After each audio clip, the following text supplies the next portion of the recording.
Let's agree on one thing. Not all MOQs in our supply chain are considered as a problem or even a challenge. It doesn't need even negotiation with suppliers, distribution centers, or even your factories. Not at all. MOQ becomes like a challenge when the MOQ coverage is higher than your cycle stock. How? Let's go for a short story together.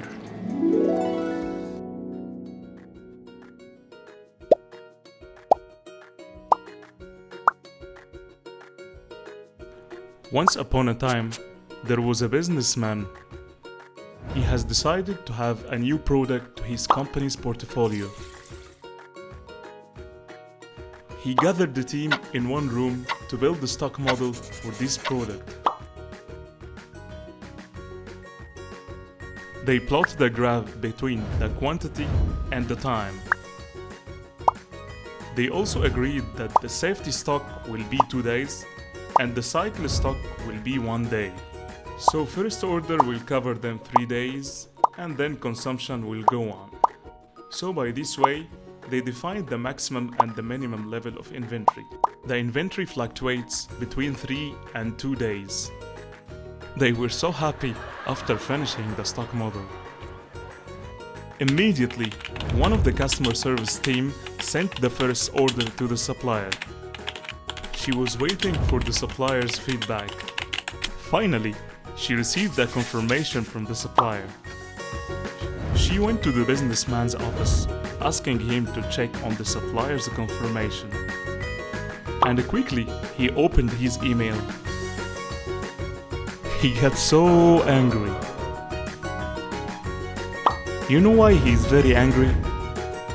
Let's see the supplier's email together.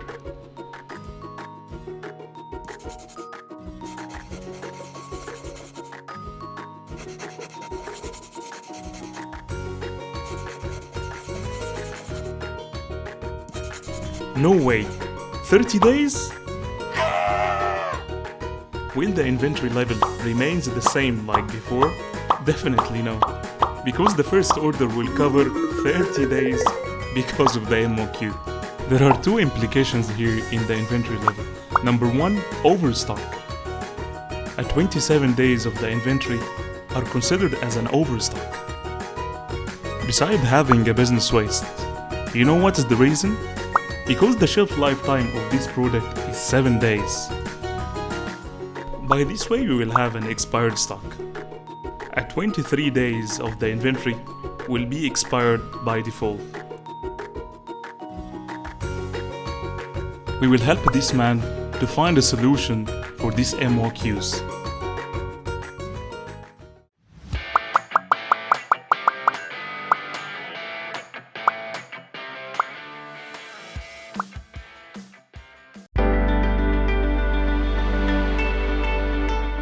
The majority of people in our supply chain are accepting the MOQ as is, without recognizing the reasons behind it. And it's normal with our daily operation that we face every day. There are mainly two types of MOQs across the supply chain. One, the make MOQs. Two, the logistics MOQs. The make MOQs have 3 classifications: the minimum technical batch, the minimum production run, raw and packaging materials MOQs. Our focus in this episode will be on the minimum technical batch. During the meeting that happens between the manufacturing department and the supply planning department, they agreed on the monthly plan. And here was the monthly plan that they agreed on. Product A is 2.5 tons. Product B is half a ton. Product C, 2 tons. And product D, 3 tons. The manufacturing engineer said, here is the plan that I can produce. 10 tons, 10 tons, 20 tons, and 30 tons. The supply planner was shocked and asked him why. The engineer said, because of the MOQ. Product A and the product B have a minimum technical batch of 10 tons. The manufacturing engineer took the supply planner in a very quick tour inside the factory, just to show him what is the meaning of the minimum technical batch. He took him directly to the making area. He started to explain the full process. They have a mixer of 10 tons capacity. All the raw materials are put aside. They blend raw material 1, then raw material 2, and finally raw material 3 to produce the 10 tons batch. They cannot produce less than 10 tons a batch. The bulk has been pushed into the filling area, and this bulk got filled inside the bottles of 500 ml for product A. But still, the same issue is not resolved yet. If you have a mixer and you want to make a fresh juice, you need at least to blend 2 liters, assuming your stomach capacity half a liter. Unfortunately, this juice can stay only 1 day and it will expire. It means that 1.5 liter from this juice will expire the second day. But what if? What if you invited 6 children to drink from the same juice, knowing that their stomach capacity is quarter liter? In that way, the 2-liter juice will be totally consumed and not expire. I know what's in your mind. What is the link between I explained it right now and the minimum technical batch? Let's assume that the mixer of the factory is the same as the juice mixer, and product A is the same as your half-liter stomach size. And the customer for product A represents you. This customer wants product A with a monthly plan of 2.5 tons, which is equivalent to your half-liter stomach. The MOQ for product A is 10 tons, which represents the juice mixer with a capacity of 2 liters. This MOQ will cover the customer for 4 months. But wait a minute here, can we reduce the MOQ to be less than 4 months? Definitely yes. Do you remember the quarter-liter stomach capacity of the young children? The same concept could be applied here. Can't we use a different size that has the same batch of product A? This is to overcome the high coverage of the MOQ. The supply planner checked on the bill of materials for all products. And fortunately, he found product X that has the same batch as product A, but with a different size of 250 ml. The monthly demand for product X is 7.5 tons. The supply planner and the manufacturing engineer agreed to have a sequential run strategy. Product A will run on line 1, producing 2.5 tons firstly. Then line 1 will stop, and changing the bottles and labels from 500 ml to 250 ml. Then the line runs again to produce 7.5 tons of product X. So in that way, product A cover has been dropped from 4 months to 1 month. Product B has the same challenge as the minimum technical batch. The supply planner checked on a similar products that have the same batch as product B, but unfortunately, he doesn't find. If I was in his place, surely I will be confused, because 99% from the inner dialogue will push me to produce under the shadows of the market needs. But you know what? Sometimes it's better to avoid it and not produce it. Think about this with me. Product B has a monthly production plan of half a ton. The minimum technical batch for this product is 10 tons. This MOQ covers product B with 20 months. In that case, shall we produce the 10 tons with a coverage of 20 months? I know you would be hesitated to give a solid answer on this, but let me tell you the password here. It's the margin. Let's go together and unlock this password. The listing price to the trade of product B is $1,000 per ton, and the cost of goods sold is $500 per ton. To calculate the margin of product B, we need to go through a mini profit and loss statement for product B. The first line in the P&L is the total sales, which is equal to the listing price, $1,000 per ton, multiplied by 0.5 tons. For simplicity, we will assume that there is no trade discount. The third line is the net sales. It is the total sales minus trade discounts, which is the same as total sales $500. The fourth line is the COGS, cost of goods sold, which is $250. The last line is the profit, which is the net sales minus cost of goods sold, $250. Finally, the margin of product B is equal to the profit over the net sales, which is a 50% margin. 50% margin? It's not bad at all. But do you think this is the real margin? I don't think so.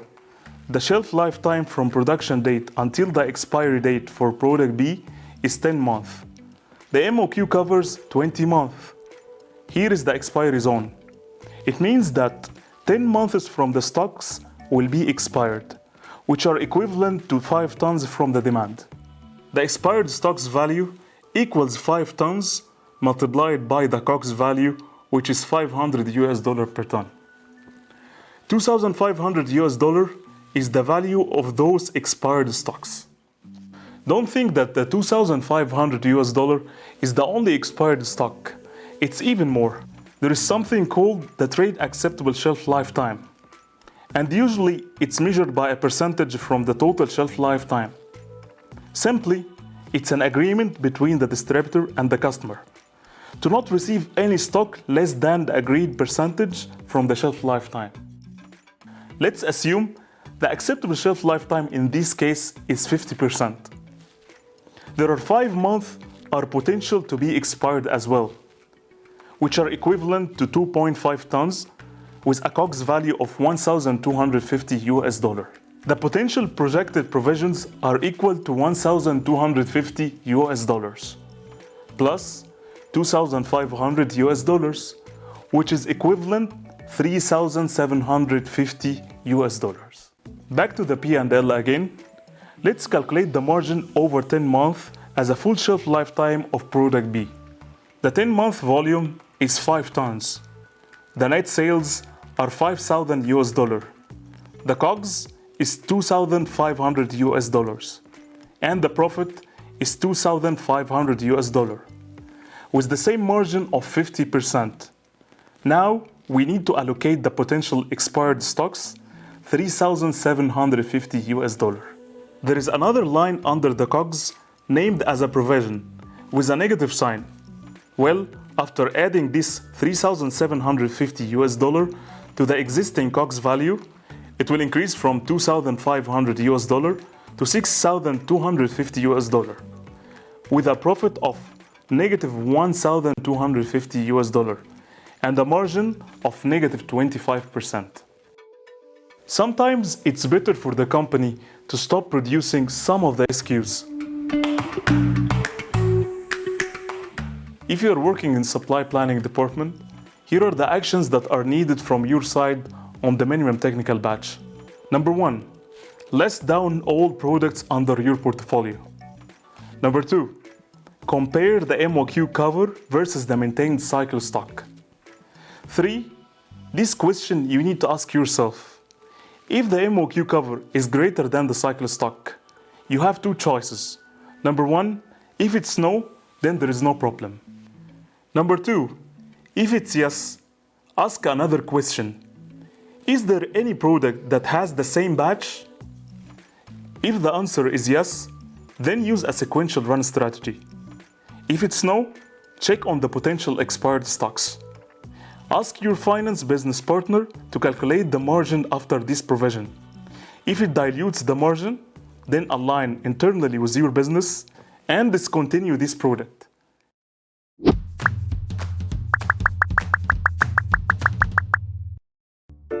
Guys,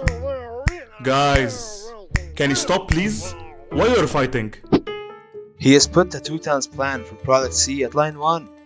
So what? Why you were fighting? I won't produce this 2 tons as my MOQ is 20 tons. 20 tons? Can you tell me what is the minimum technical batch for product C? It's 2 tons. Well, I didn't get your point. If your minimum technical batch is 2 tons, then there is no issue. Why do you need to produce 20 tons? Let me tell you why. Yes, the batch for product C is 2 tons, but the filling speed for product C is 1 ton per hour. So, this 2 tons will take 2 hours production on line 1. So what? Still, I don't know why your MOQ is 20 tons. Let me tell you why. Line 1 should run 20 hours continuously without any change. Why do you need these 20 hours? Because of the changeover time on line 1. Can you please elaborate more? If I produce 2 tons from product C, it will consume 2 hours from the available time of line 1. Then, line 1 will stop and change to another product, and the changeover time from product C to the other product is 6 hours. No way! 6 hours? Not only that, 2 of my KPIs will be affected. Number 1, the overall equipment effectiveness will be reduced because of the changeover time. Number 2, I need to produce the maximum volume I can, and honestly, I see it as an opportunity to produce more product C. Can we focus on the main challenge, which is the changeover time? Because of 6 hours changeover, your MOQ is 20 tons. Why don't you use SMED to reduce the changeover time? What do you mean by SMED? It's single minute exchange of dyes. Let's see how it works.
Product D has one of the most challenging MOQs in the supply chain, which is the raw and packaging materials MOQs.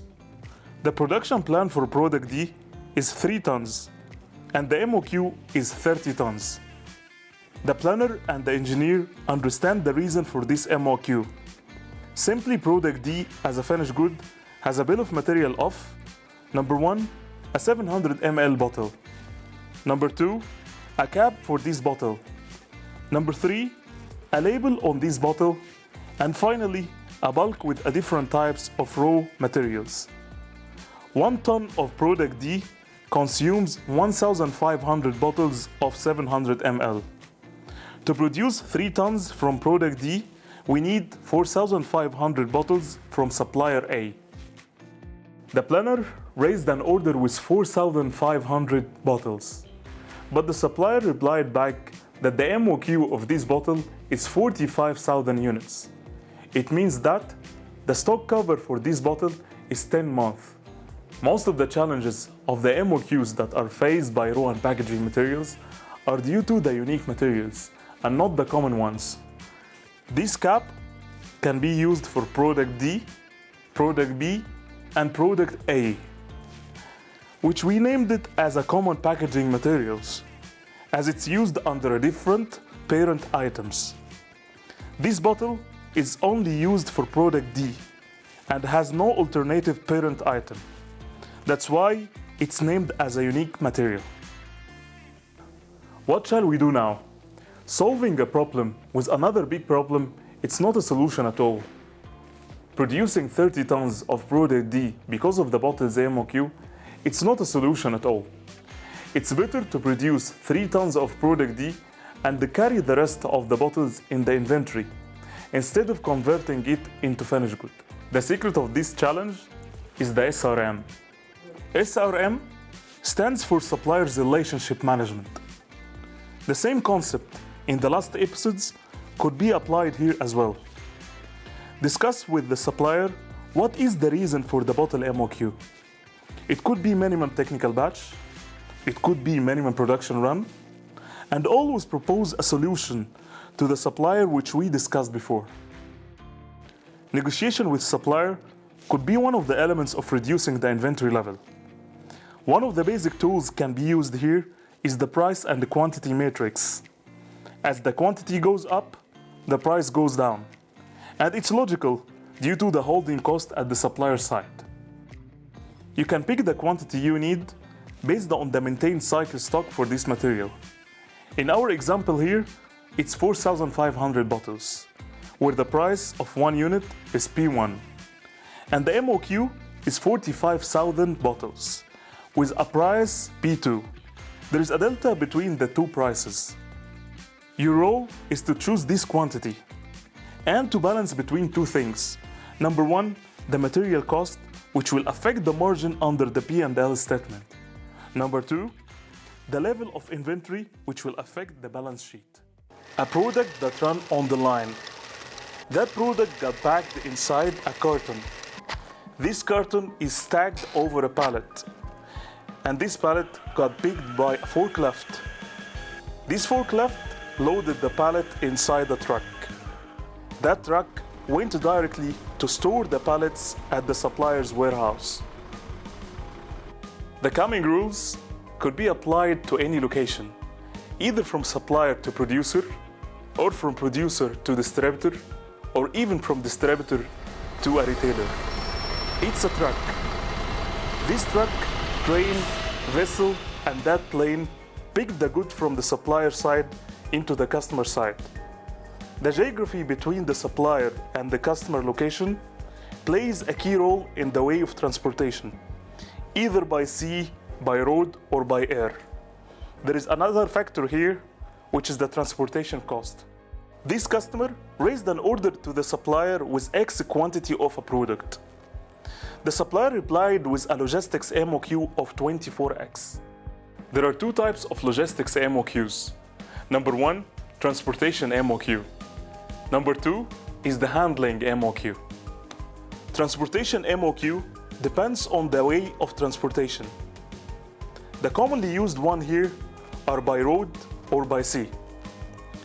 Trucks are mostly used for road transportation, and containers are used for the sea freighting.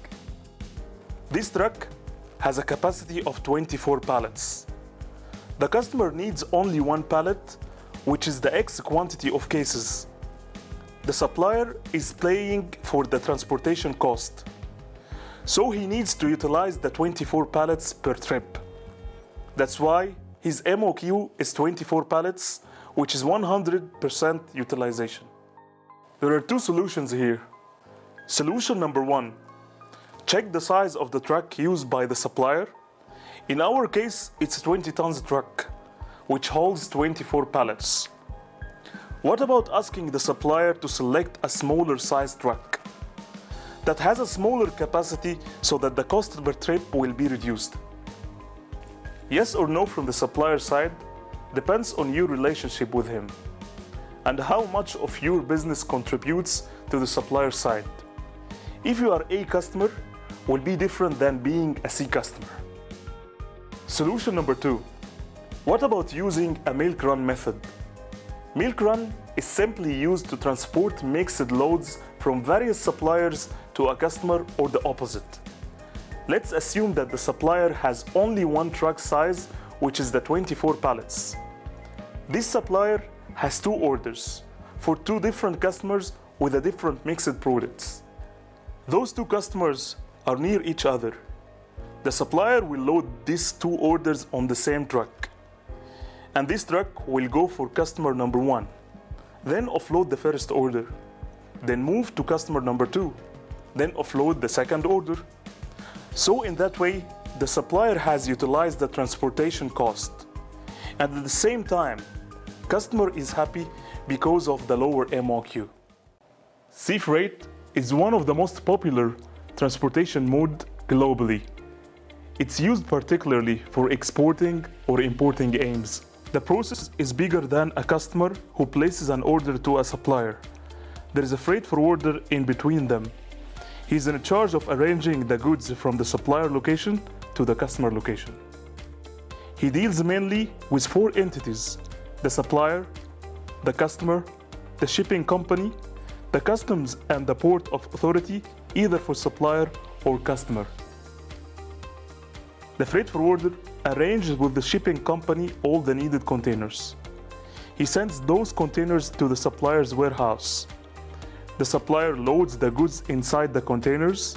The truck moves to the freight forwarder yard and offload these containers. The supplier prepares all the required documents. He sends them to the freight forwarder.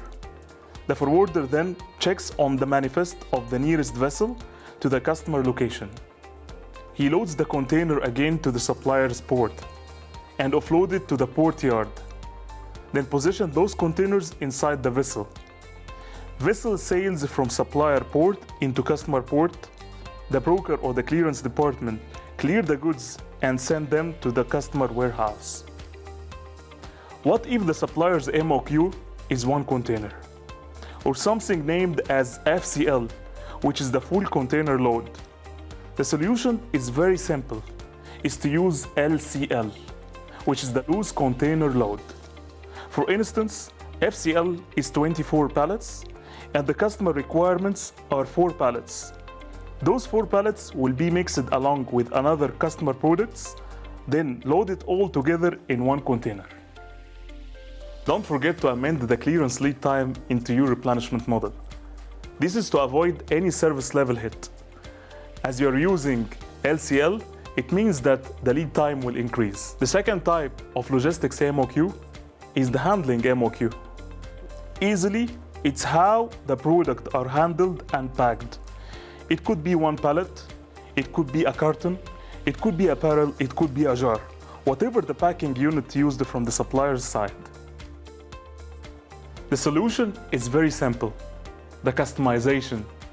Ask your supplier to customize your packing unit based on your cycle stock. For sure, there is an extra operational cost due to the customization, which will be allocated on the customer side. Negotiation is a core settlement here.